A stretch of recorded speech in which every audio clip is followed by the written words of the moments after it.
तो अब हम काफी इंटरेस्टिंग और बहुत सिंपल सी बातें डिस्कस करने वाले हैं, that is probability. Logic based probability की बात करेंगे आज हम। ना कोई फॉर्मूला यूज करेंगे, ना कोई फंडा यूज करेंगे, सिंपल लॉजिक बेस्ड क्वेश्चंस हम लोग सॉल्व करेंगे। तो गाइस, जो एप्टीट्यूड के प्रोबेबिलिटी के क्वेश्चंस आते हैं उसको हम लोग मिसेलिनियस या स्पेशल क्वेश्चंस छोड़ के बाकी के जो क्वेश्चन है उसको 4 वेराइटी में हम लोग डिवाइड कर सकते हैं। दैट इज कॉइन्स, मतलब हेड्स और टेल्स के क्वेश्चंस, फिर dice, bags and balls and cards. Okay, तो ये 4 वेराइटी की आज हम लोग बात करेंगे, coins, dice, bags and balls and cards. Okay, तो कॉइन्स की अगर बात करें, we have already seen coins में क्या होता है, it is a binary selection, right. But अगर मुझे पता भी नहीं है कि बाइनरी सिलेक्शन क्या होता है, I don't even know binomial theorem also, तब भी मैं इसके क्वेश्चन सॉल्व कर सकता हूं। कैसे? Just by listing the total possible outcomes. कौन कौन से आउटकम पॉसिबल है इसको लिस्ट किया तो हम लोग बहुत कुछ कर सकते हैं इसके अंदर, ठीक है। तो ये अभी हम प्रैक्टिस करेंगे हम लोग। Okay, so let us go for question number 1 and let us list all the cases of toss.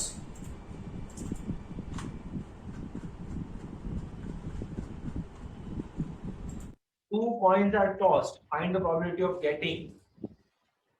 और फिर 5 क्वेश्चन है इसके अंदर। तो 2 coins are tossed. तो कौन से पॉसिबल आउटकम्स होंगे? टोटल 4 आउटकम्स पॉसिबल है। अगर 2 टॉस हम लोग करें, so we have 4 possible outcomes. 2 coins are tossed, both heads and tails, tails and head, and both tails.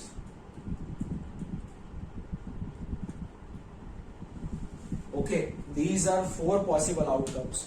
तो इसमें से पहले क्वेश्चन में हमको पूछा गया है find the probability of getting 2 heads. तो बताओ probability of getting 2 heads. Probability क्या होती है guys? Probability equals to desired और favourable outcomes, desired cases upon total possible cases. Okay, desired cases upon total possible cases. So what will be the probability of getting 2 heads? Desired case 1 and total possible cases 4. Right? 1/4 will be the answer. तो ऐसे coins के जो question है gate में ज्यादा से ज्यादा 4 coins या 4 टॉसेस तक आपको पूछा जाता है। तो you can always solve them by listing the total cases. अगर 3 टॉस है तो 8 केस, उसको लिस्ट करना कोई बड़ी बात नहीं है। अगर 4 टॉस है तो 16 केस, उसको भी आप 1 मिनट के अंदर अंदर लिस्ट कर सकते हो सारे के सारे केसेस, ठीक है।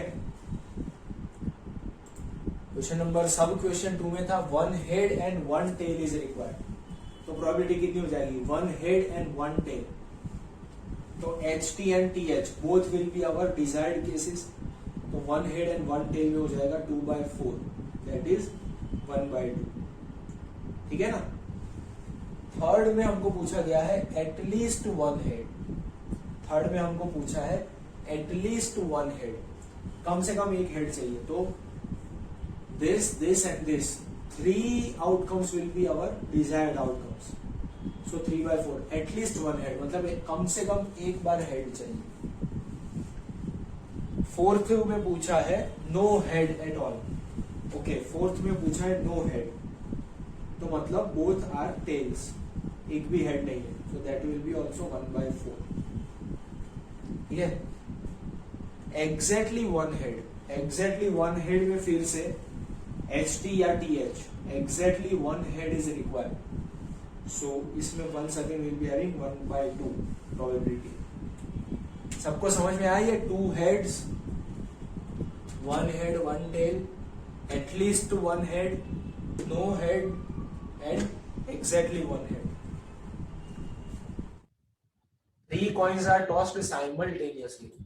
Find the probability of getting at least 1 tail. तो 3 coins toss किए तो उसके पहले नंबर ऑफ केसेस लिस्ट कर।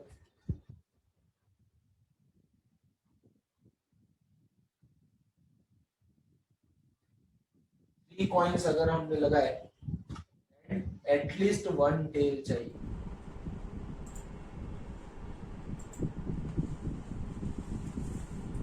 नंबर ऑफ केसेस लिस्ट करेंगे।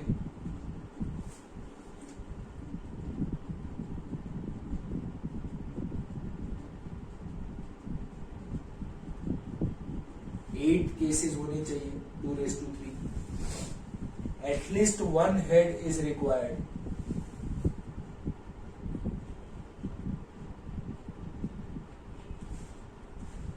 Desired 7 cases, total cases 8.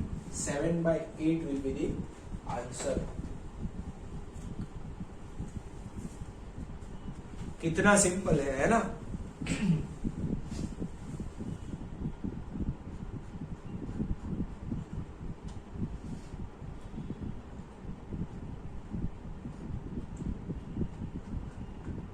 Seven by eight.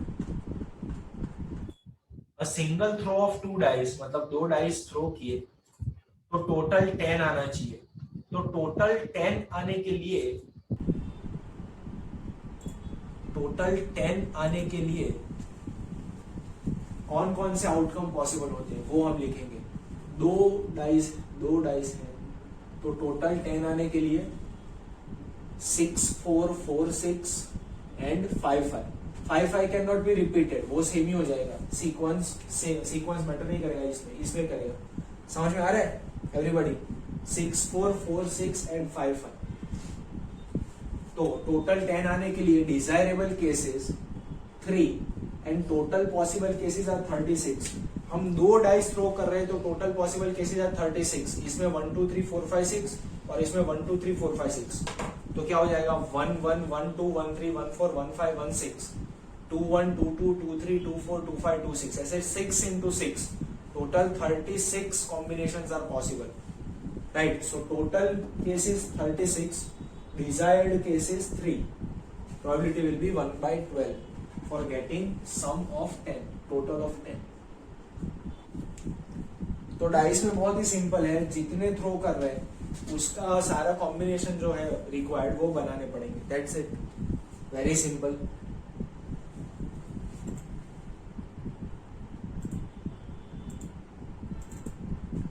देखो, और सम ग्रेटर देन 9, मतलब मुझे 10 11 या 12 चाहिए। सम ग्रेटर देन 9, 10 11 या 12। तो 10 के लिए 3 केसेस हमको पता है। सम ग्रेटर देन 9 इज रिक्वायर्ड। 10 के लिए 3 केसेस पता है हमको। 11 के और 12 के केस एनालिस्ट करो और मुझे बताओ what will be the answer.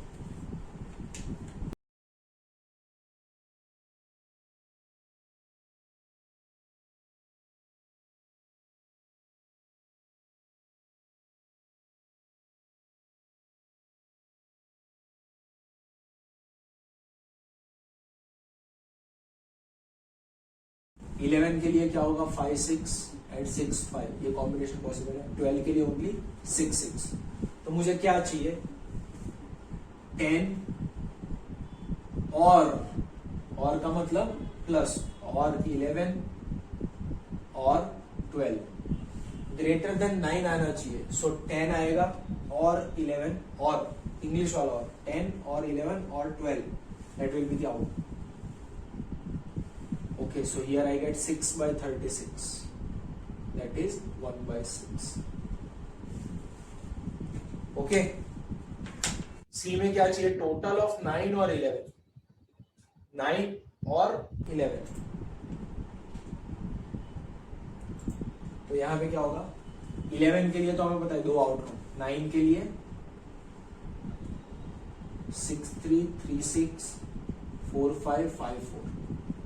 Okay, सो 11 के लिए 2, 9 के लिए 4 आउटकम पॉसिबल। सो 11 और 9, answer is 1/6। Answer is 1/6। D में हमको पूछा है chances of getting a doublet, probability of getting a doublet. Doublet का मतलब होता है 1 1 2 2 3 3 4 4 5 5 6 6। डबलेट का मतलब होता है दोनों में 1, दोनों में 2 3 4 5 या 6, दोनों में सेम डिजिट आना चाहिए। तो ऐसे केसेस हो गए 6 और टोटल केसेस है 36। इसमें भी आंसर है 1/6। I am giving you 2-3 minutes advance, उसके बाद मैं सॉल्व करूंगा। 4, 5, 6, 7 ये 4 डाइस के क्वेश्चन है, आप ट्राई करो ये क्वेश्चन को ब्रेनस्टॉर्म करो जरा। Question number 4, 5, 6, 7 start with this. और में क्या है, सम 8 या 9 नहीं होना चाहिए, तो 8 या 9 होने की प्रोबेबिलिटी निकाल के उसको 1 में से माइनस कर देंगे। ठीक है, करो।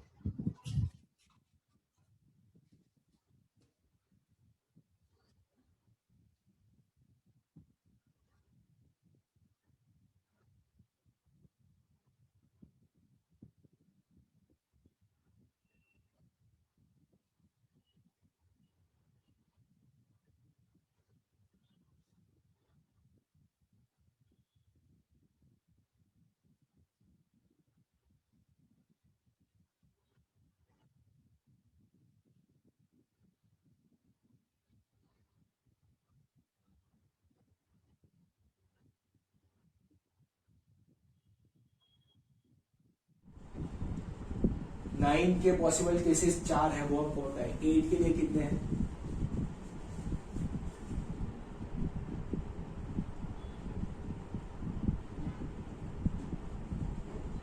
5 केसेस है 8 के लिए।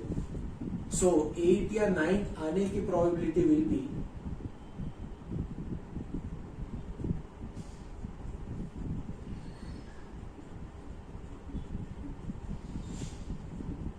1/4।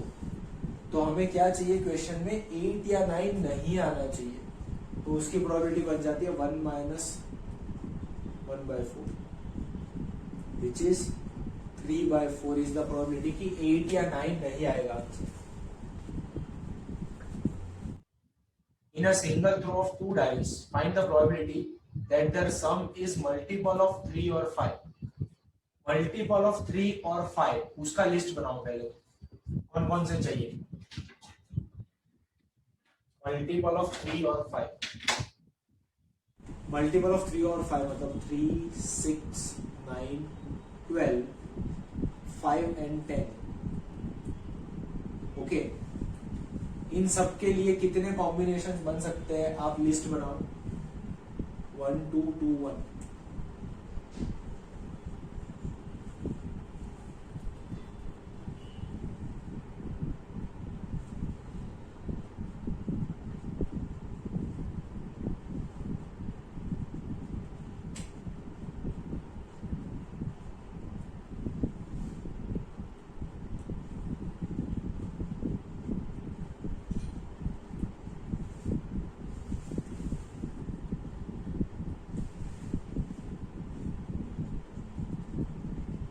नाइनटीन बाय 36 आंसर आना चाहिए। सबके रिस्पेक्टिव केसेस ही मैंने लिखे हैं यहाँ पे, ठीक है। 19/36 should be your answer, right. Now question number 6, 2 dice are thrown, find the probability that the sum of the numbers obtained is 10 or their product is greater or equal to 25 or both the things are happening। sum 10 होना चाहिए या product 25 से greater और equal to, या फिर दोनों चीजें होनी चाहिए। तो इसका लिस्ट बनाएंगे बस।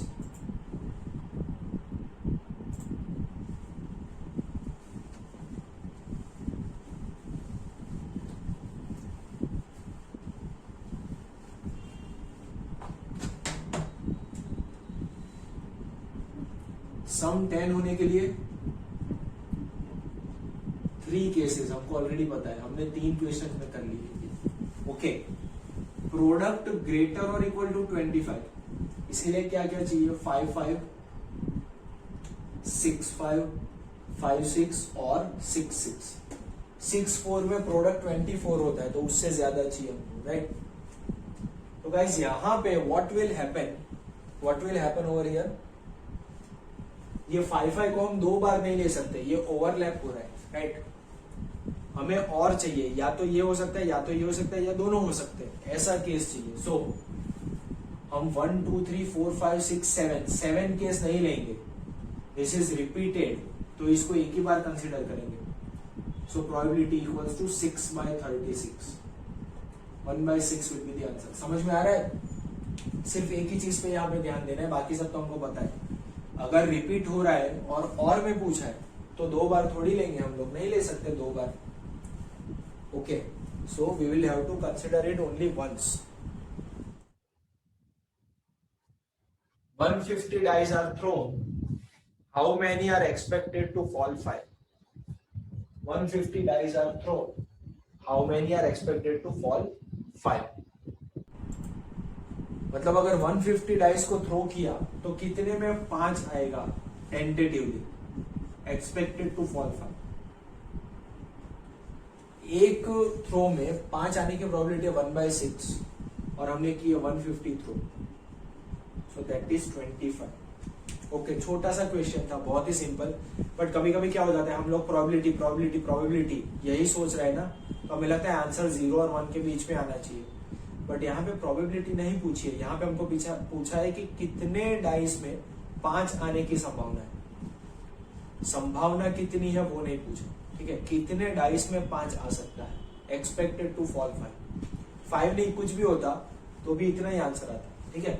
इसका मतलब क्या है, हर 6 थ्रो में एक बार 5 आना चाहिए स्टैटिस्टिकली, तो मतलब 150 थ्रो में 25 टाइम्स 5 आएगा।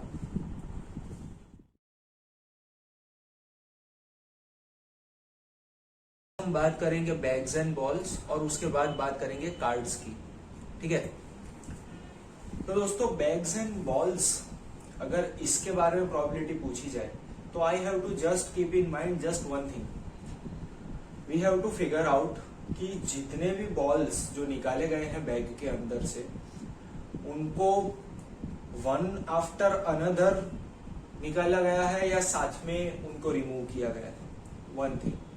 सेकेंड थिंग, अगर वन आफ्टर अनदर, एक के बाद एक अगर वो बॉल्स को निकाला गया है तो क्या रिप्लेसमेंट करके निकाला गया है या विदाउट रिप्लेसमेंट। इसका मतलब क्या हुआ, देखो, अगर एक बैग में 7 बॉल्स आर देयर, ओके, और उसमें से एक निकालेंगे तो प्रोबेबिलिटी होने वाली है 1/7।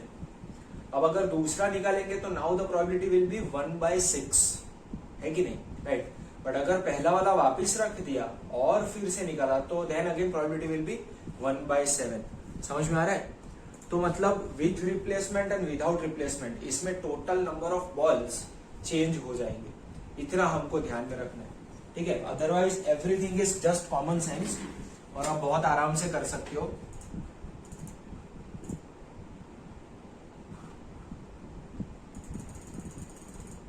क्वेश्चन नंबर 8 देखिए, a bag contains 8 red and 5 blue balls. If 5 balls are drawn, find the probability of getting 3 red and 2 blue balls.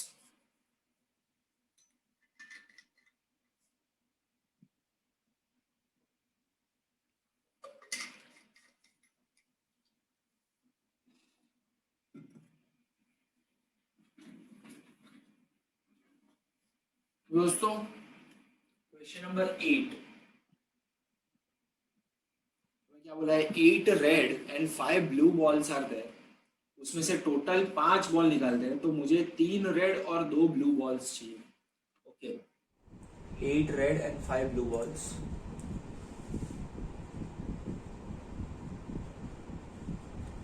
ठीक है।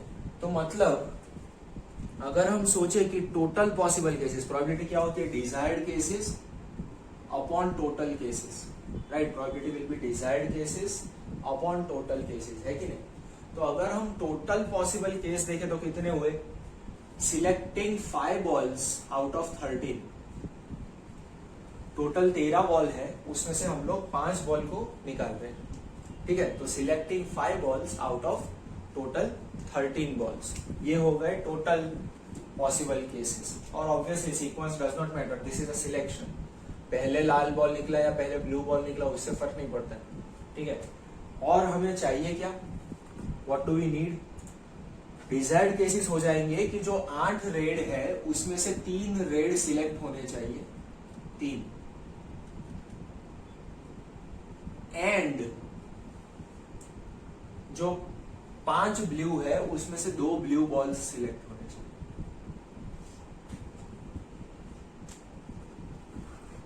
समझे क्या? Total possible cases without any condition, 5 ball निकाल रहे हैं, selecting 5 balls out of 13 balls, और condition क्या है वो हो जाएंगे हमारे डिसाइड केसेस। जो 8 रेड बॉल्स है उसमें से 3 आने चाहिए, और जो 5 ब्लू बॉल्स है उसमें से 2 आने चाहिए। तो एंड, तो अब क्या चेंजेस हो सकते हैं वो देखते हैं। Question number 9, 2 balls are drawn one by one from a bag containing 3 red and 5 black balls. Find the probability that one ball is red and other is black. चलिए ये 9A करके बताइए।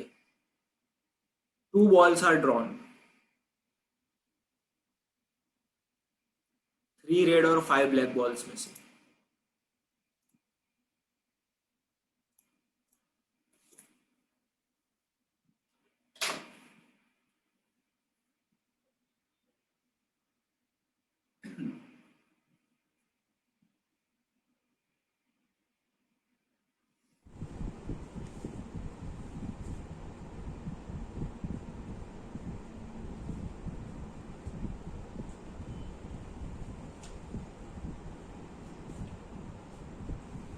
फिफ्टीन बाई 28 मिल रहा है सबको?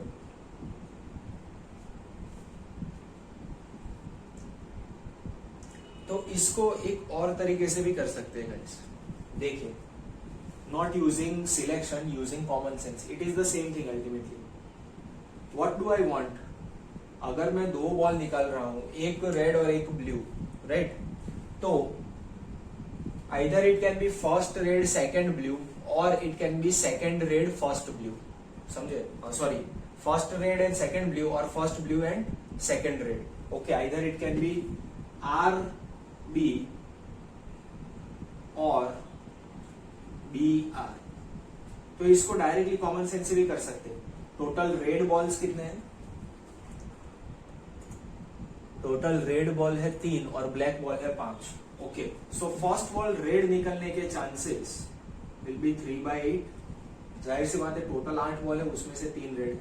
This is nothing but this is 3C1 upon 8C1, that will be 3/8। Okay, and second ball should be black, 5/7, क्योंकि अब 1/1 निकाल रहे हैं, तो टोटल 8 बॉल नहीं है, अब टोटल 7 बॉल। ठीक है, और first ball black and second ball red. ये करके देखिए, you will get the same answer. ठीक है, so we can also use common sense. Either I need first red and second black, और first black and second red.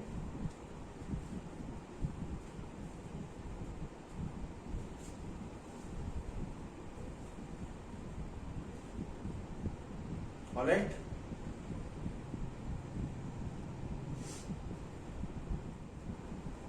अब हमें 9B में क्या पूछा है?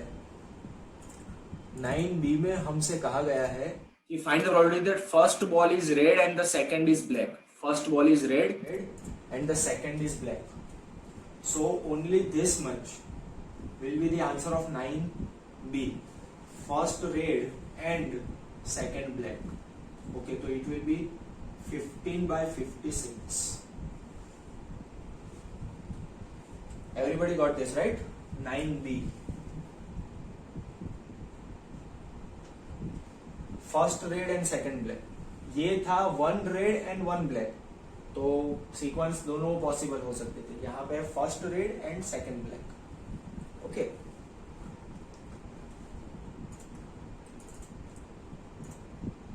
Question number 10, bag contains 3 red, 6 white and 7 black balls. 2 balls are drawn at random. Find the probability that both are black. ये तो यूं होना चाहिए कॉम्बिनेशन से।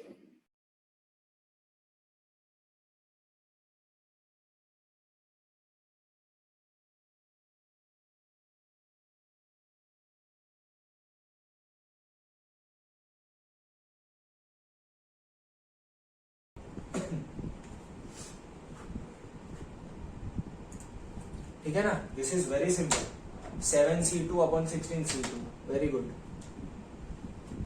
टोटल पॉसिबल केसेस कितने हैं, सिलेक्टिंग 2 balls आउट ऑफ 16, हमें चाहिए क्या, दोनों के दोनों ब्लैक चाहिए, तो मतलब 7 ब्लैक में से सिलेक्टिंग 2। तो बैग्स एंड बॉल्स में भैया ये ध्यान रखना है, कॉमन सेंस से आप कर सकते हो, बट कॉमन थिंकिंग में you will need a little bit of practice. कोई सिली मिस्टेक नहीं होनी चाहिए थिंकिंग प्रोसेस के अंदर, वरना सिलेक्शन से तो आप आराम से कर ही सकते हो कभी भी। ओके, और आज ही के लेक्चर में हम लोग देखेंगे कि इसको मैथमेटिक्स स्टैटिस्टिकल अप्रोच यूज करके कैसे किया जाता है। Now let us discuss about cards.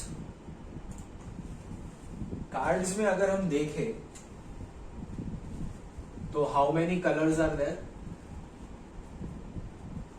Total कितने कार्ड्स, 52 कार्ड्स। ओके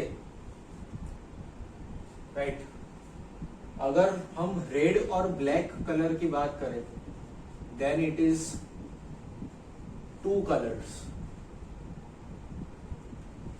ठीक है। बट कार्ड की लैंग्वेज में कभी कभी कलर यानी जो उसकी टाइप है उसको भी कलर बोला जाता है। तो कौन सी 4 टाइप है, spades, clubs, hearts and diamonds, right. These are the 4 types, ये हमको पता होना चाहिए। 13 cards of each type. Now A is known as ace, ठीक है, jack, queen and king, right. तो इतनी टर्मिनोलॉजी मुझे पता होनी चाहिए, बाकी 2 से लेके 10 तक तो नंबर के बेस ऊपर ही होते हैं कार्ड्स, राइट। तो इतनी टर्मिनोलॉजी मुझे पता होनी चाहिए। 13 cards of each type, 4 cards of each number, 26 cards of red और ब्लैक कलर, ऑलराइट। काफी बेसिक है, अगर किसी को नोट डाउन करना है कर लीजिए।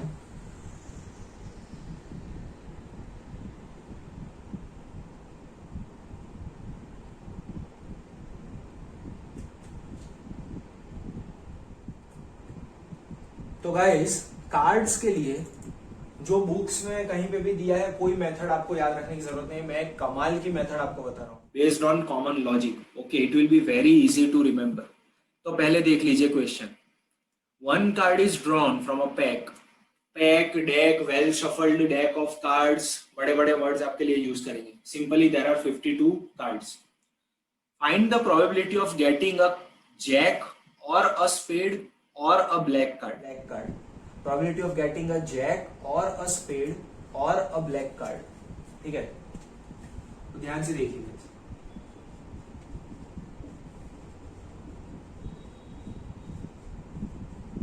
Please pay attention. ओके, अब इसमें से जो भी मुझे पूछा जाए, इसमें से सबसे ज्यादा नंबर ऑफ कार्ड्स किसके हैं, जैक, स्पेड या black? Black cards, 26 black cards will be there, right. तो वहां से शुरू करना है हमको। 26 आउट ऑफ 52 प्रोबेबिलिटी हो गई ब्लैक कार्ड मिलने की, ओके। और अब स्पेड मिलने की सेकंड हाईएस्ट जो है उस पे जाना है। स्पेड कितने होते हैं, 30। और जैक कितने हो जाएंगे, 4/50, ठीक है। इतना किया। जितने जितने जो वैरायटी मांगी हमारे पास, पहले उनको लिस्ट आउट करेंगे डिसेंडिंग ऑर्डर में, सबसे ज्यादा कार्ड है उसको सबसे आगे रखेंगे। उसके बाद अब जो ओवरलैप हो रहे हैं ना, उसको कैंसिल आउट करेंगे। मुझे बताओ, ये 13 में से कितने कार्ड्स हैं जो ये 26 के अंदर कवर हो गए? ये 13 में से सारे के सारे ऑब्वियसली सारे स्पेड इसमें कवर हो गए, तो उतने कार्ड्स को माइनस करेंगे जितने ओवरलैप हो गए। ये 4 में से कितने कार्ड्स हैं जो इसके अंदर कवर हो गए? 4 जैक जो है उसमें से 2 जैक कवर हो जाएंगे इसके अंदर, एक अपना स्पेड का और दूसरा क्लब्स का, ठीक है। 2 जैक उसमें कवर हो गए।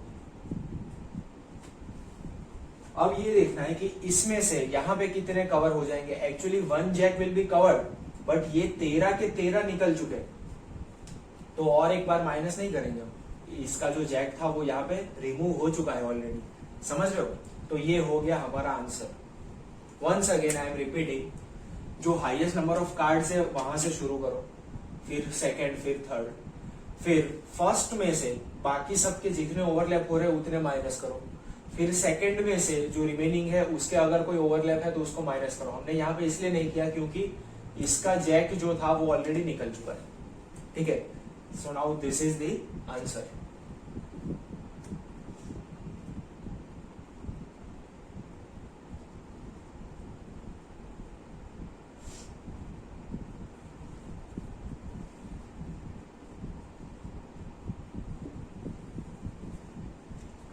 समझे? ये मेथड को दिमाग में बिठा लो, बहुत ही आसान हो जाएंगे कार्ड्स के क्वेश्चंस।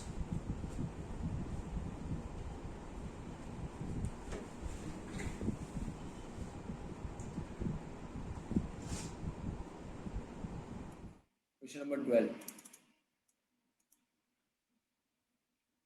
ध्यान से पढ़िएगा। A person draws a card from a pack, replaces and shuffles it. The process continues till he gets a clubs. Find the probability that he has to make 5 trials to get a clubs. मतलब फिर से एक बार पढ़ लो। A person draws a card from a pack, replaces and shuffles it. Process continues till he gets a clubs. Find the probability that he has to make 5 trials to get a clubs. एक बंदे ने card draw किए, ठीक है, और मतलब एक pack में से एक कार्ड निकाला, वो उसको क्लब्स चाहिए, क्लब्स नहीं मिला तो उसने वापस रख दिया, फिर से शफल किया, फिर से एक कार्ड निकाला, क्लब्स नहीं मिला, फिर से प्रोसेस रिपीट किया। तो व्हाट इज द चांस कि उसको पहली, दूसरी, तीसरी और चौथी बार में क्लब्स ना मिले, या 5वीं बार में उसको क्लब्स का कार्ड मिलना चाहिए। जरा ट्राई करो इसको 1 मिनट के लिए, मैंने हिंट भी दे दिया आपको।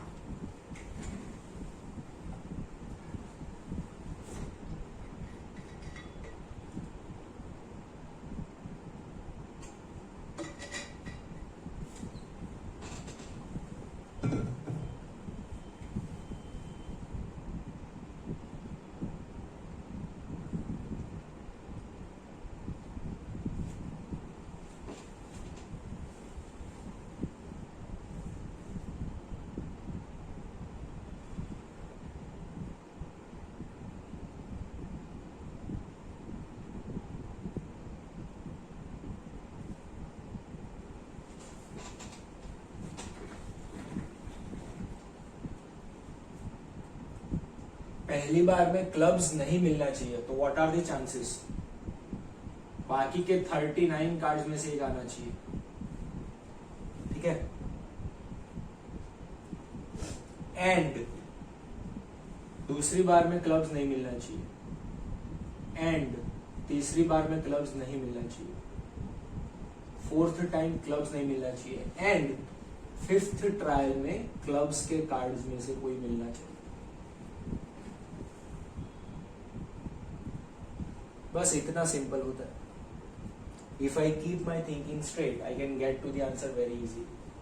It is a matter of practice, don't worry. So this is 3/4 and this is 1/4। Okay, so 3/4 raised to 4 and 1/4।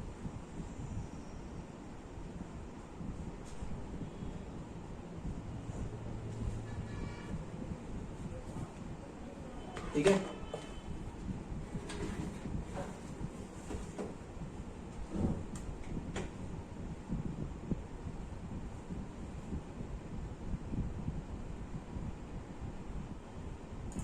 तो दोस्तों अब प्रोबेबिलिटी के लिए थोड़ी सी डेफिनेशंस देखते हैं। ये था लॉजिक बेस्ड, ओके। बाकी के जो क्वेश्चन है वो भी लॉजिक बेस्ड अभी हम करेंगे, लेकिन थोड़ी सी अंडरस्टैंडिंग जरूरी होती है, सारे क्वेश्चन सिर्फ लॉजिक से नहीं हो पाएंगे, ठीक है। तो types of events, please pay attention, ये मैं आपको लिखवा नहीं रहा हूं क्योंकि ये पीडीएफ में ऑलरेडी है. Types of events.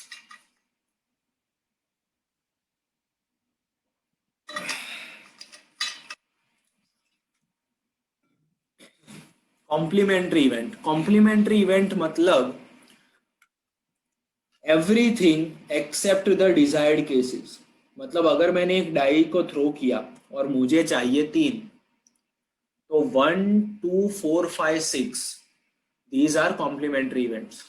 अगर मैंने कॉइन को टॉस किया, मुझे चाहिए हेड्स, और अगर टेल्स आया तो that is a complementary event. Everything, every other possibility except the thing I want, that is complementary event. ठीक है. Equally likely events. Equally likely events यानी ऐसे इवेंट्स जिसकी होने के चांसेस सेम टू सेम है. ओके, इसमें भी कॉइन और डाइस दोनों का आप ले सकते हो एग्जांपल. कॉइन में हेड्स या टेल्स दोनों आने के चांसेस 1/2 1/2. डाई में कोई भी नंबर आने के चांसेस 1/6 1/6 1/6. तो they are equally likely events. Cards में भी अगर रैंडम शफल किया हुआ पैक है तो कोई भी कार्ड निकलने के चांस 1/52. ठीक है. सो that is equally likely events. Mutually exclusive events मतलब दोनों इवेंट, ऐसे दो इवेंट जो कभी साथ में नहीं हो सकते. मतलब दोनों का इंटरसेक्शन जो है वो 0 होगा. ऐसा कभी नहीं हो सकता कि दो इवेंट साथ में हो रही है. समझ रहे हो. इसमें भी कॉइन और डाइस सब कुछ आएगा. या तो हेड्स आएगा या तो टेल्स आएगा. दोनों साथ में क्या कब आ सकते हैं. Same thing can happen with die. Okay. अगर एक क्रिकेट मैच चल रहा है और आपको पूछा जाए कि भाई स्ट्राइक पे कौन है, तो कभी दो लोग नहीं हो सकते. आपको अगर पूछा जाए कि भाई बॉलिंग कौन कर रहा है अभी, तो कभी दो लोग नहीं हो सकते. दैट इज एक्सक्लूसिव इवेंट कि एक ही पर्सन वो काम कर सकता है एट अ टाइम. समझ रहे हैं ना. That is mutually exclusive events. Fourth thing is collectively exhaustive event. Collectively exhaustive event मतलब जितने पॉसिबल केसेस हैं वो सब मिला के पूरा यूनिवर्सल सेट बन जाना चाहिए. मतलब जो सारे इवेंट्स हमने कंसीडर किए हैं उसके बाहर कोई भी आउटकम पॉसिबल नहीं है. ध्यान से सुनिए. जो सारे इवेंट्स हमने कंसीडर किए हैं उसके बाहर का कोई भी आउटपुट पॉसिबल नहीं है, then it is collectively exhaustive event.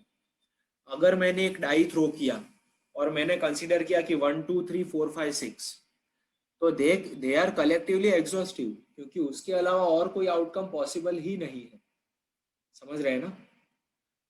सारे इवेंट मिलके सारे प्रोबेबल आउटकम्स हो जाने चाहिए. जैसे क्रिकेट मैच में अगर बोले कि कितने कौन कौन से प्लेयर खेल रहे हैं हमारी टीम से, तो अगर 11 नाम ले लिए तो it is collectively exhaustive. There can only be 11 players from our team, right. तो सारी की सारी प्रोबेबिलिटी उसके अंदर आ गई.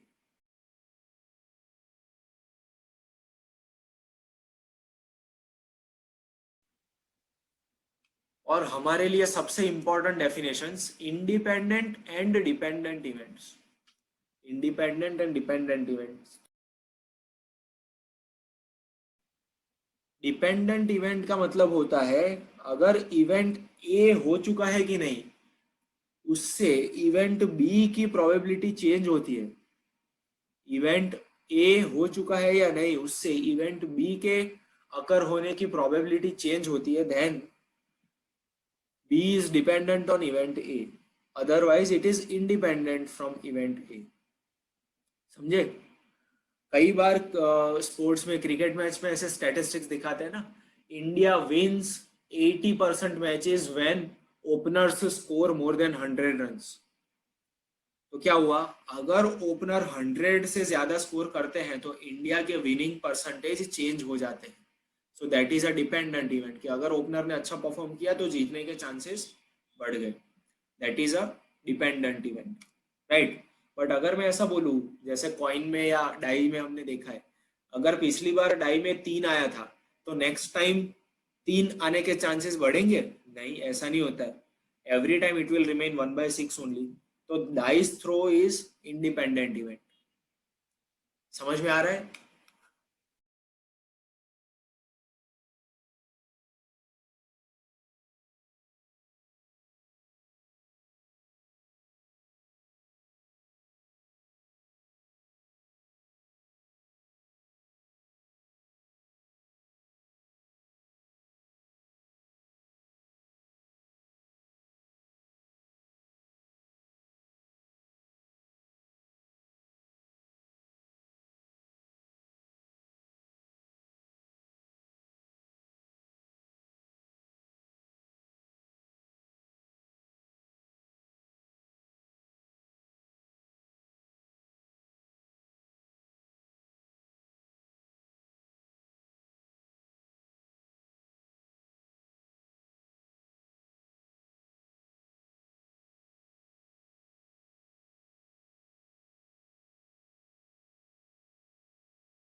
अब डी मॉर्गन्स लॉ जो है, ये आपको बचपन में हम पढ़े थे, आपको याद होगा। ए यूनियन बी का complementary will be A complementary intersection B complementary, right? ये हमको याद रखना है, De Morgan's law. And vice versa, अगर इंटरसेक्शन का कॉम्प्लीमेंट्री पूछा है तो दोनों कॉम्प्लीमेंट्री का यूनियन, ठीक है? डी मॉर्गन्स लॉ आपको याद रखना है।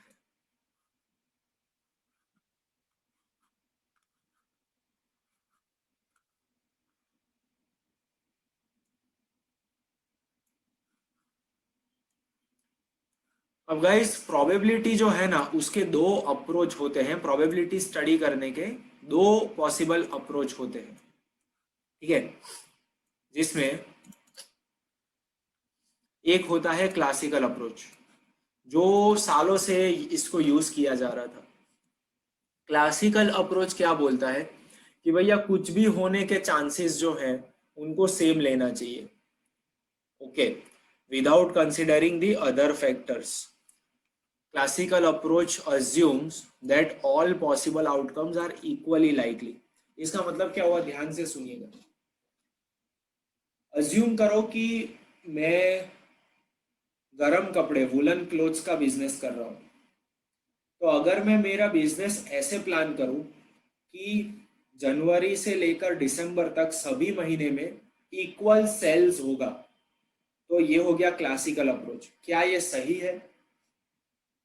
अगर मैं ऐसा सोचूं कि जनवरी में मैंने 2000 पीस का सेल किया है, 2000 स्वेटर सेल किए, तो मई मंथ में भी मैं 2000 स्वेटर सेल करूंगा। So is this a correct approach? Obviously not, right? तो ये होता है क्लासिकल अप्रोच कि भैया सिर्फ नंबर्स पे ध्यान दो, डिवाइड बाय 12 कर दो, ओके। जबकि फ्रीक्वेंसी अप्रोच क्या बोलता है कि लास्ट ईयर ये मंथ में क्या हुआ था, उसके ऊपर ध्यान दे के ये इस साल के वो मंथ की स्ट्रेटेजी बना। दैट इज फ्रीक्वेंसी अप्रोच, ठीक है? कि भाई कितने टाइम कितना सेल्स हुआ था, क्या फ्रीक्वेंसी थी लास्ट टाइम मई महीने में, उस टाइम उस हिसाब से ये मई महीना प्लान करो। That is frequency approach. So nowadays obviously frequency approach is being used everywhere. समझ में आ रहा है सबको?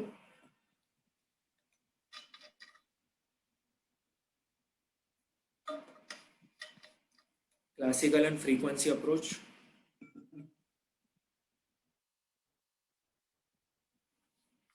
ओके।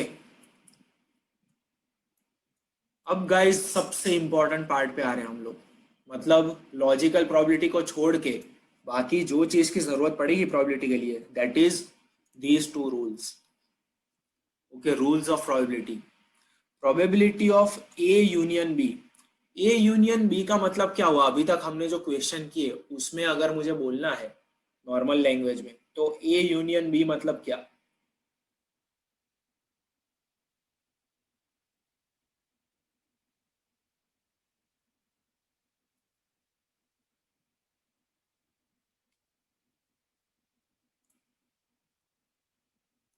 ए यूनियन बी का मतलब होता है probability of happening of A और probability of happening of B. A union B का मतलब होता है ए या तो बी, दोनों में से कोई एक भी हो जाए तो भी चलेगा, चलेगा। ठीक है, that is a union B.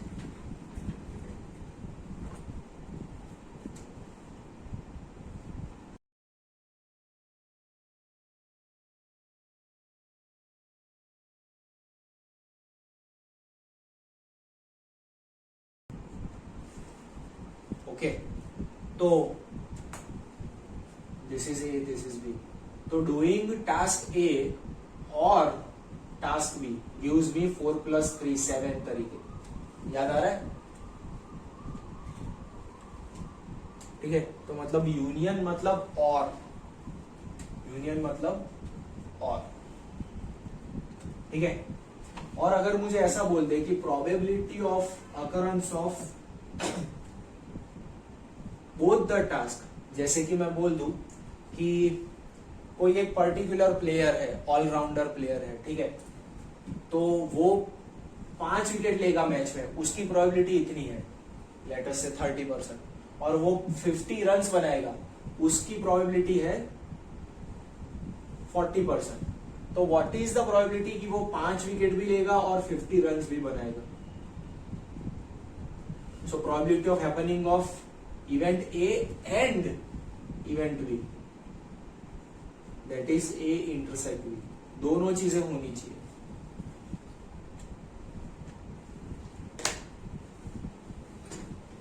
समझ रहे हो? सो यूनियन मीन्स और, इंटरसेक्शन मीन्स एंड प्रोबेबिलिटी में।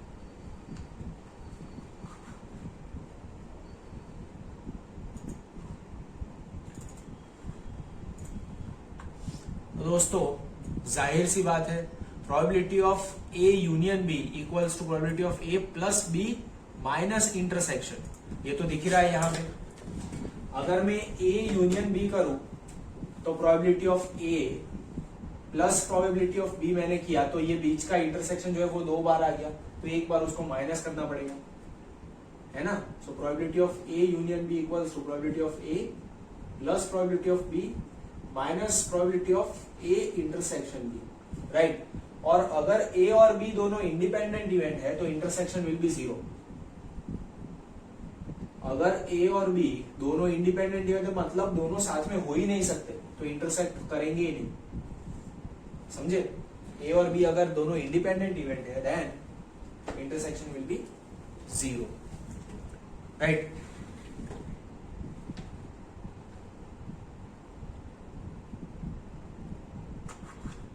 रूल 2 हमारे लिए बहुत ही इंपॉर्टेंट है, ये भले पीडीएफ में लिखा है, फिर से एक बार नोट में लिख लो, वेरी इंपॉर्टेंट फॉर गेट करके। Rule 2 is very important.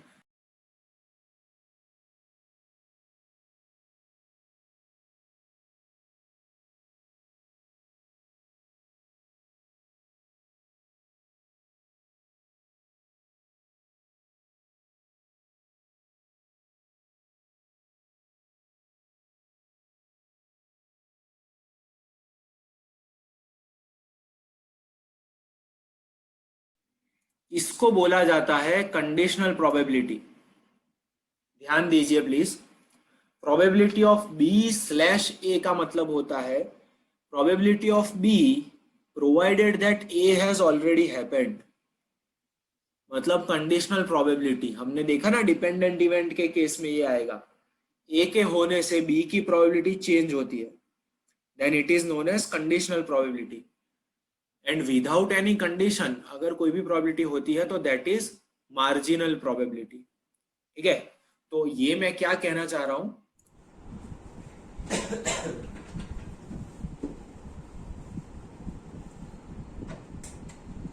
अगर कोई भी कंडीशन नहीं दिया है, ए हो गया कि नहीं हुआ कुछ नहीं बोला है, तो probability of B will be TB.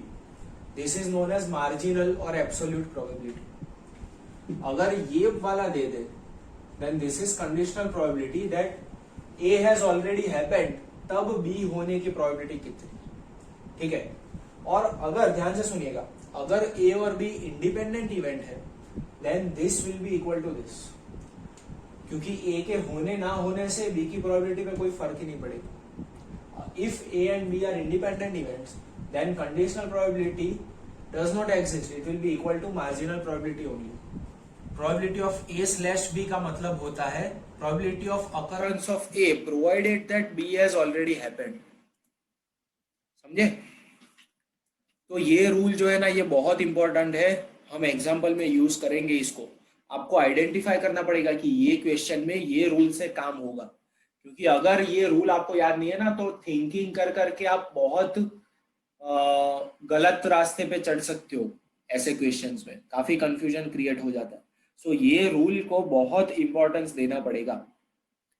probability of happening of A and B, probability that both the events will happen equals to probability of A multiplied with conditional probability of B, or same चीज can be taken as probability of B multiplied with conditional probability of A।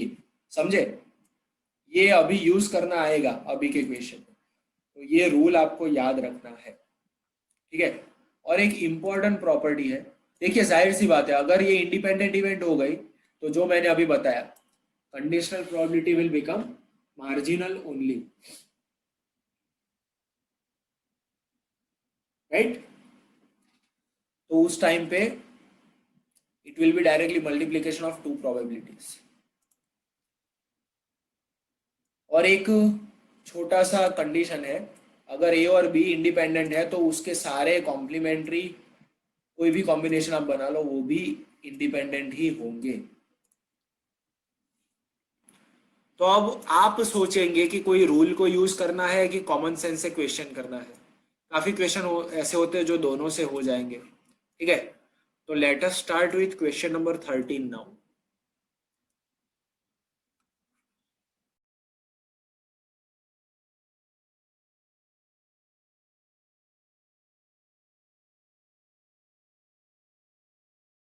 कीजिए जरा, 4 white and 3 red balls, one after another दो balls निकाले, पहला remove किया वो white था तो दूसरा रेड निकले, उसके चांसेस कितने? These are GATE questions, recent GATE questions ऐसे पूछे जाते हैं, काफी आसान होते हैं ये।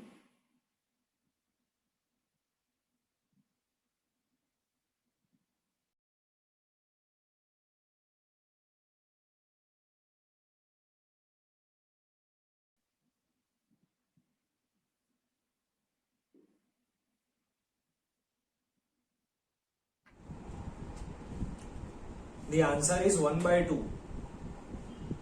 4 व्हाइट और 3 रेड बॉल थे, पहली बारी में एक व्हाइट बॉल निकल गया तो अब टोटल 6 बॉल है जिसमें से 3 रेड बॉल है, तो दूसरा बॉल रेड निकलने के चांसेस कितने हुए?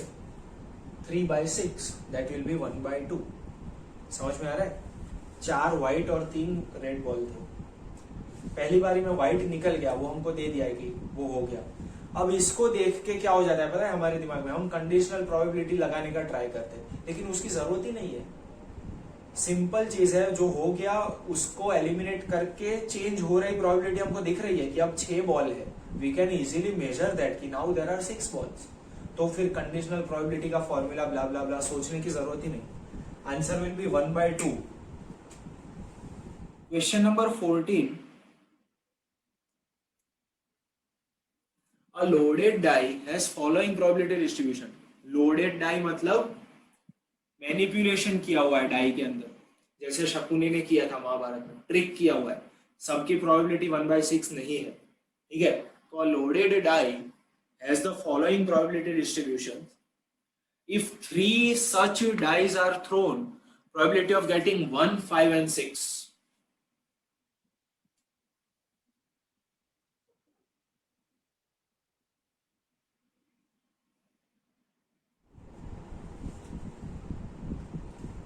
1 आने की प्रोबेबिलिटी 1/4 एंड दूसरे किसी एक डाई में, दूसरे डाई में 5 आने की प्रोबेबिलिटी कितनी है?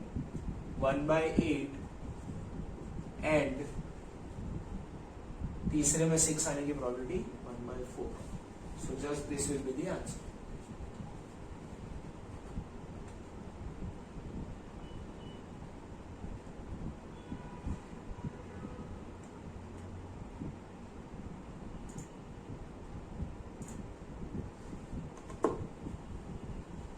Okay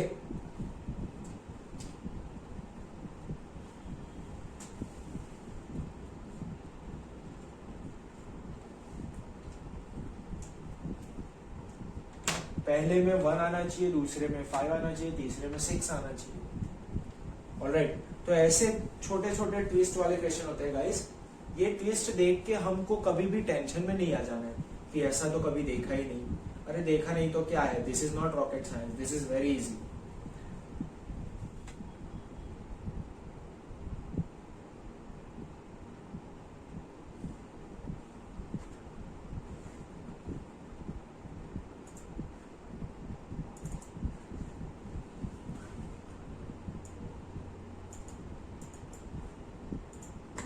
Question number 15. Three friends A, B and C are in a race. A is thrice as likely to win as B. मतलब A के जीतने की चांसेस, A के जीतने की प्रोबेबिलिटी B से 3 गुना ज्यादा है।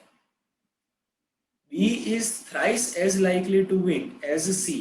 B की C से 3 गुना ज्यादा है। तो find their respective probability of winning.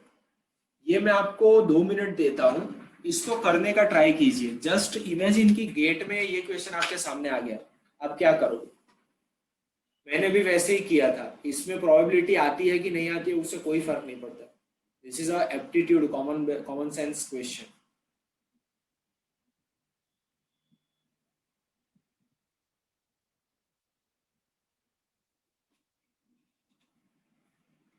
Try कीजिए इसको।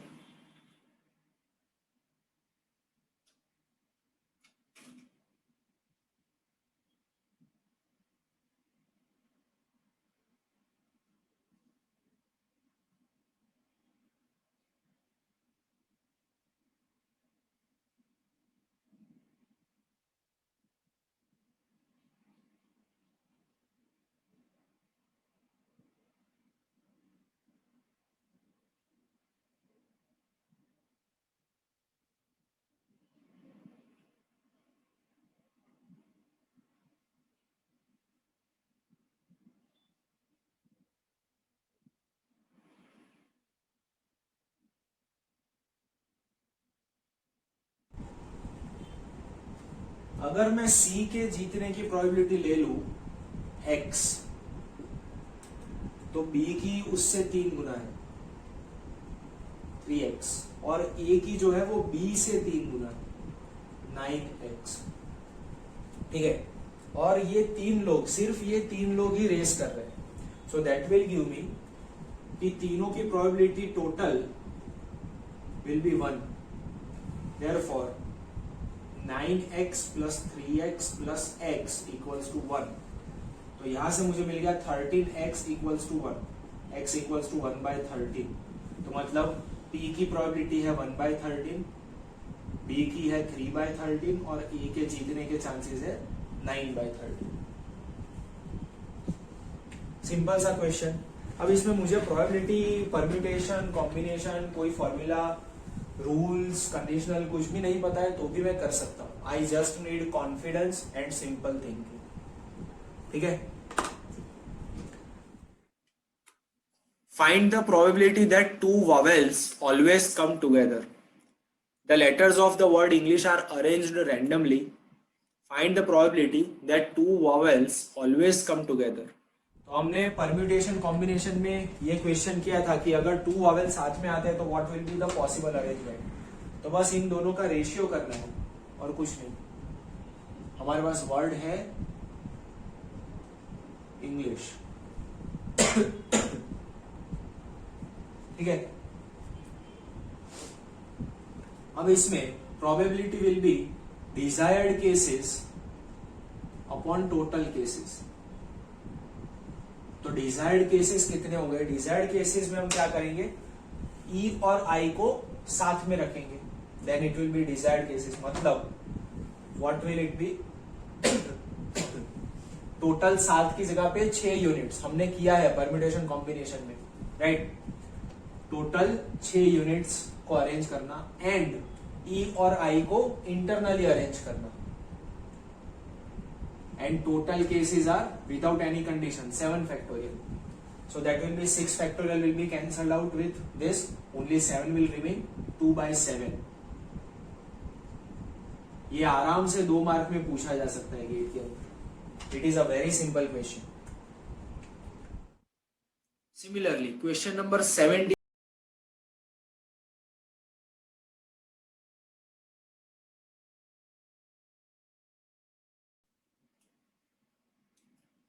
To I's should not come together, उसकी प्रोबेबिलिटी चाहिए। तो हमें सेम अप्रोच से हम लोग ये कर लेंगे कि दोनों आई साथ में आने की प्रोबेबिलिटी कितनी है, और उसके बाद उसको 1 में से माइनस कर देंगे।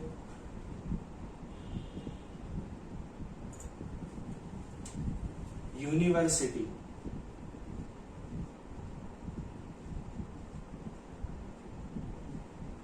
ठीक है। अब हमको क्या पूछा गया है, find the probability that two eyes don't come together. Okay, तो मतलब दो आई साथ में आने की प्रोबेबिलिटी निकाल के उसको 1 में से माइनस कर देते हैं। ओके, सो दो आई साथ में आने की प्रोबेबिलिटी क्या है, 1 2 3 4 5 6 7 8 9 10, 10 की जगह पे 9 यूनिट्स को अरेंज करना, एंड दोनों आई का internal arrangement, but they are two I's, तो दोनों को रिपीट करना है। याद है परम्यूटेशन कॉम्बिनेशन का थियरम विथ रिपीटिंग थिंग्स हमने किया था लास्ट लेक्चर में। Okay, and total possible cases will be 10 factorial divided by 2 factorial. Divided by 2 क्यों, सेम लॉजिक, दो आई रिपीट हो रहे हैं, एक element is repeated twice. Okay, so that will give me 9 factor upon 10 factor will be 1/10, और ऊपर आ जाएगा 2, सो 2/10 that is 1/5। तो प्रोबेबिलिटी हमको मिल गई, दोनों आई साथ में ना होने की प्रोबेबिलिटी हो जाएगी 4/5।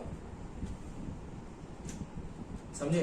तो बस हमको थिंकिंग स्ट्रेट रखना है। एक बार फिर रिपीट कर रहा हूं, हमें बोला गया है कि यूनिवर्सिटी वर्ड के लेटर्स को ऐसे अरेंज करना है जिसमें दो आई साथ में नहीं आए, उसकी प्रोबेबिलिटी क्या होगी।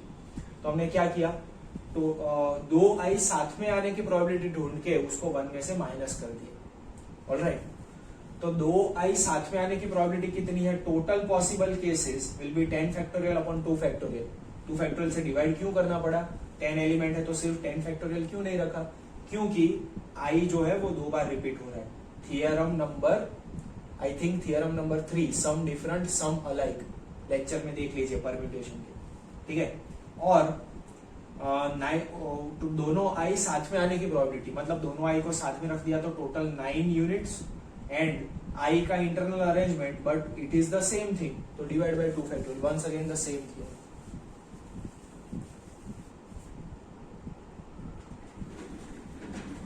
ओके,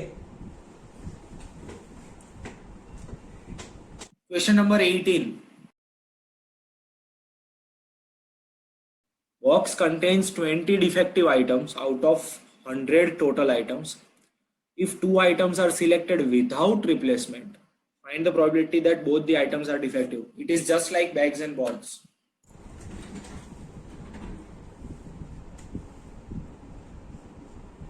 टोटल 100 आइटम्स है, तो पहली आइटम डिफेक्टिव निकलने के चांसेस 20/100, 20 डिफेक्टिव आइटम, एंड दूसरी आइटम डिफेक्टिव निकलने के चांसेस। ऐसा क्यों, because it is without replacement. पहली आइटम जो डिफेक्टिव निकाल ली वो निकल गई, तो अब डिफेक्टिव आइटम 99 हो गए और टोटल आइटम्स है, सॉरी डिफेक्टिव आइटम्स 19 हो गए और टोटल आइटम्स हो गए 99। समझ में आया? First item is defective and second item is defective. Same thing can be done like this. Defective में से दो को सिलेक्ट करो, desired cases upon total possible cases, 100 में से 2 आइटम सिलेक्ट करो, you will be getting the same answer. ठीक है,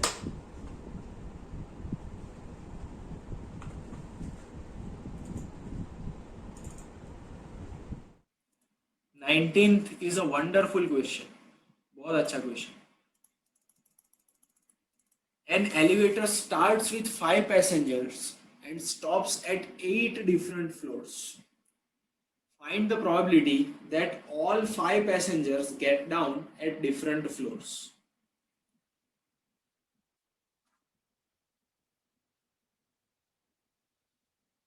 5 passengers and 8 floors.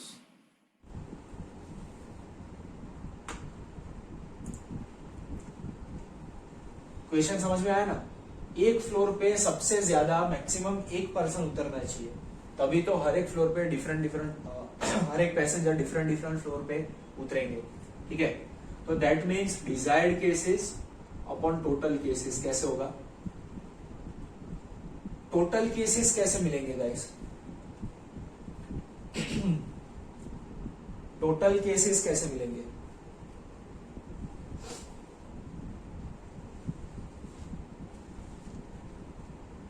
कौन सा theorem? Theorem 4 from permutations. Okay, क्या एक पैसेंजर एक से ज्यादा फ्लोर पे उतर सकता है? नहीं उतर सकता, वो सुपरमैन थोड़ी है, ठीक है? So passenger is the not repeating thing. क्या एक फ्लोर पे एक से ज्यादा पैसेंजर उतर सकते हैं? Yes, then floor is the repeating thing. तो टोटल पॉसिबल केसेस हो गए हमारे पास 8⁵ okay, repeating raised to non repeating thing, theorem number 4। Alright, अब डिजायर्ड केसेस में क्या बोला है कि ज्यादा से ज्यादा एक फ्लोर पे एक ही पर्सन उतरना चाहिए। So guys, this is just like seating arrangement in a column. Row की जगह पे हम बोल सकते हैं 8 फ्लोर में 5 लोगों को अरेंज करना है, क्योंकि मैक्सिमम 1 पर्सन इज अलाउड पर फ्लोर। समझे? अगर चेयर में होता तो हमने किया हुआ है ऑलरेडी।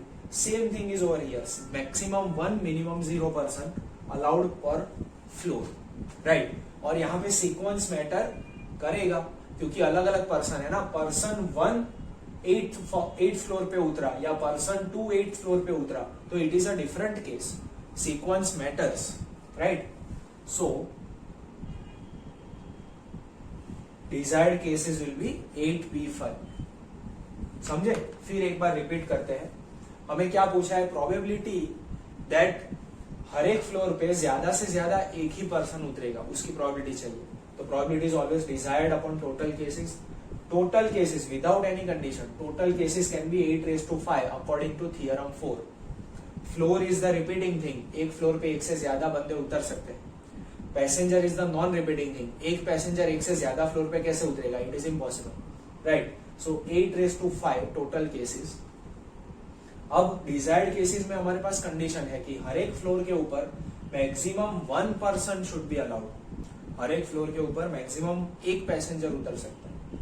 तो it is just like seating arrangement in a row, उसकी जगह पे हो गया ये इन अ कॉलम, ठीक है? And sequence will obviously matter, so we will have permutation 8B5। बढ़िया क्वेश्चन है। Question number 20। इसको करने के 2 तरीके हैं, आप खुद ट्राई करेंगे।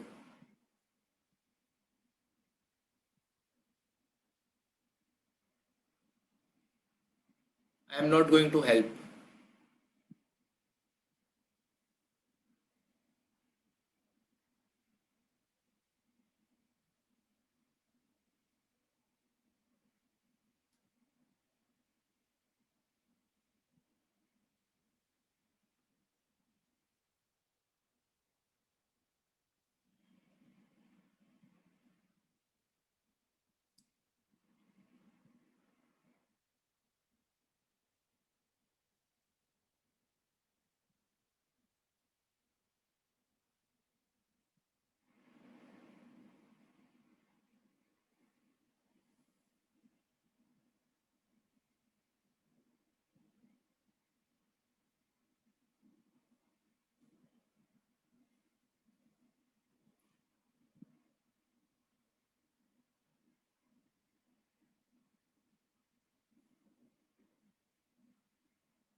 probability of failing in both the papers equals to probability of 2 multiplied with conditional probability of 1.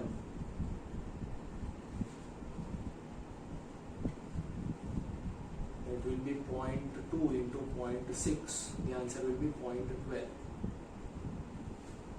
Okay, statement के ऊपर से हमको ये 3 चीजें फिगर आउट करने का प्रैक्टिस होना चाहिए. Fehling in paper 1 0.3, Fehling in paper 2 0.2.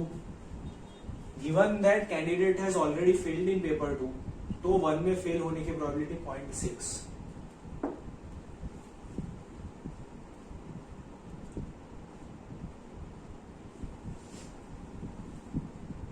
Okay, now just for fun or just for a broader understanding,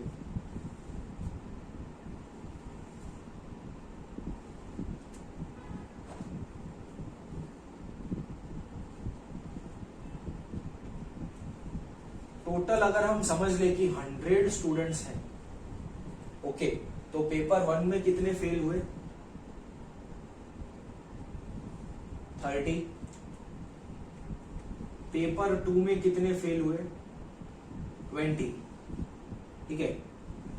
और हमें ये बोला गया है कि पेपर 2 में जो फेल हुए हैं ना, उसके 60% पेपर 1 में भी फेल हुए. इसका मतलब ये होता है पेपर 2 में जो फेल हुए हैं उसके 60% पेपर 1 में फेल हुए, पेपर 1 में भी फेल हुए. मतलब this reason will be 60% of 20. तो ये हो गया 12. समझे? ये हो गया practical approach.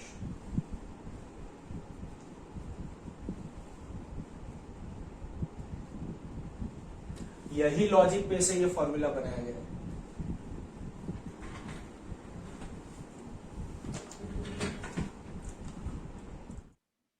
A hydraulic structure has 4 gates which operate independently. The probability of failure of each gate is 0.2. Given that gate 1 has failed, what will be the probability that gate 2 and 3 both will fail?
Both are independent.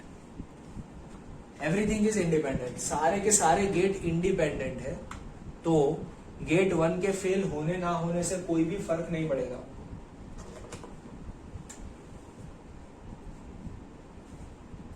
Simply probability of Fehling 2 and 3 will be 0.2 into 0.2. That will be 0.04. क्यों? क्योंकि 1 fail हुआ है या नहीं हुआ है उससे उनको कोई फर्क नहीं पड़ता है. हमको क्वेश्चन में क्लियरली बोला हुआ है कि all the gates operate independently. ठीक है.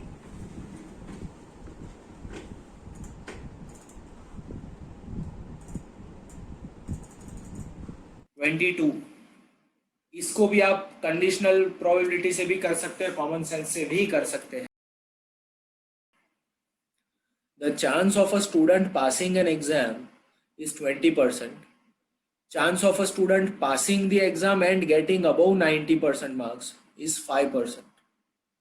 मतलब पास भी करे और 90 से ज्यादा मार्क्स लाए, उसके चांस है 5%. Given that a student passes the exam, what is the probability कि उसके 90 प्लस मार्क्स आएंगे?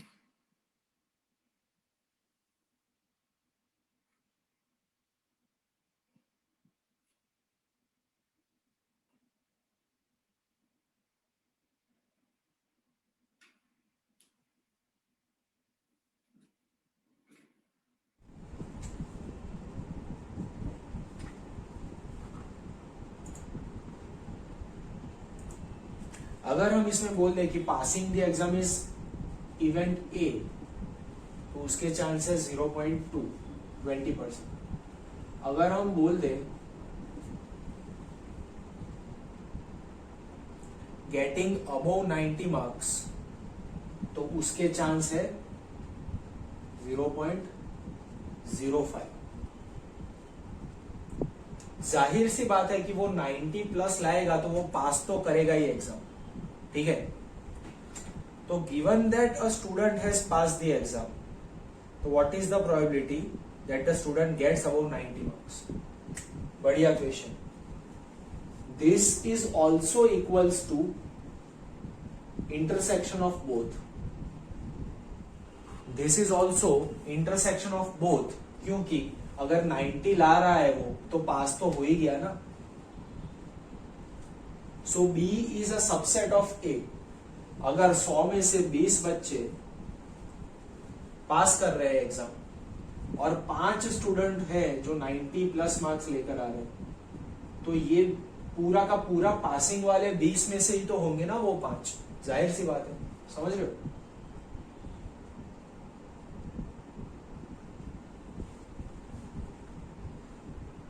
तो मतलब we have got probability of intersection also. तो आराम से हम लोग कर सकते हैं probability of intersection is equal to probability of A multiplied with probability of B provided that A has happened. And this is what we need, कि what are the chances कि सिर्फ पास हुए बच्चों को ले ले, तो उसमें से 90 लाने वाले बच्चे होने के चांस कितने हैं. ठीक है.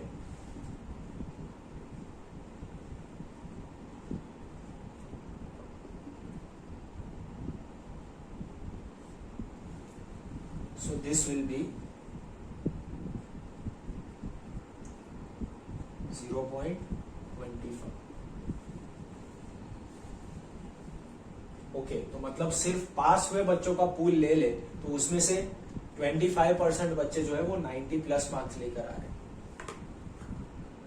समझ में आ रहा है ना. इसको आप फिर से सेम लॉजिक से भी कर सकते हो.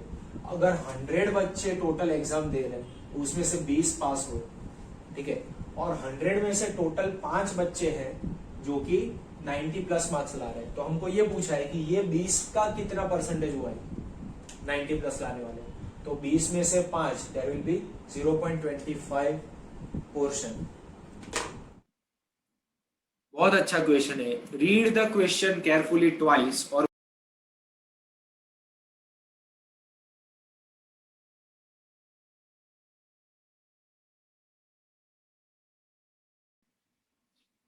क्वेश्चन नंबर 23 केयरफुली 2 बार रीड कीजिए.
एक कॉइन को 6 बार ही टॉस किया गया है और ऐसे 6 टॉसिस के 4 ट्रायल किए गए। पिछले 3 ट्रायल की पूरी हिस्ट्री दे दी आपको, और चौथे ट्रायल के लास्ट 2 टॉस में सबसे ज्यादा क्या होने के चांसेस है एबीसीडी में से।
देखिए दोस्तों, this is an independent event,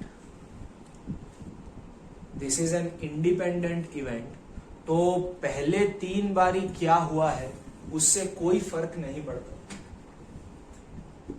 it is an independent event, it makes no difference कि आगे क्या हुआ था। समझे? हमें सिर्फ ये देखना है कि लास्ट के 2 टॉस दिए हैं हमको, तो इसमें क्या हो सकता है। पहली 22 टॉसेस में क्या हुआ, पहले 3 सेट में 3 बार हेड है, 3 बार टेल्स है। पहले 3 सेट में हर जगह पे एंड में HT आ रहा है। ये सारी चीजें बेकार है। इंडिपेंडेंट अनबायस्ड कॉइन है, इंडिपेंडेंट इवेंट है, ठीक है। तो सिंपली ये इतना बड़ा क्वेश्चन जो लिखा है उसका क्वेश्चन सिर्फ इतना है, अगर 2 टॉस किए तो उसमें ये 4 ऑप्शन में से क्या आएगा। ऑप्शन ए है 2 tails will occur, option A बोल रहा है कि 2 टेल्स, तो ऑप्शन ए के चांसेस हो गए 1/4 2 टेल्स। हमने कॉइन्स किया ना प्रोबेबिलिटी में, ओके। ऑप्शन बी के चांस हो गए 1 head and 1 tail will occur, तो HT एंड TH, तो इसके चांसेस है 1/2। ऑप्शन सी की प्रोबेबिलिटी हो जाएगी 2 heads will occur 1/4। Option D की प्रोबेबिलिटी हो जाएगी 1 हेड्स फॉलोड बाय 1 टेल, तो ओनली दिस केस, तो it will also be 1/4। So option B has the highest probability. बस इतना सा क्वेश्चन था। आगे के 22 टॉसेस में क्या हुआ उससे हमें कोई फर्क नहीं पड़ता। समझे?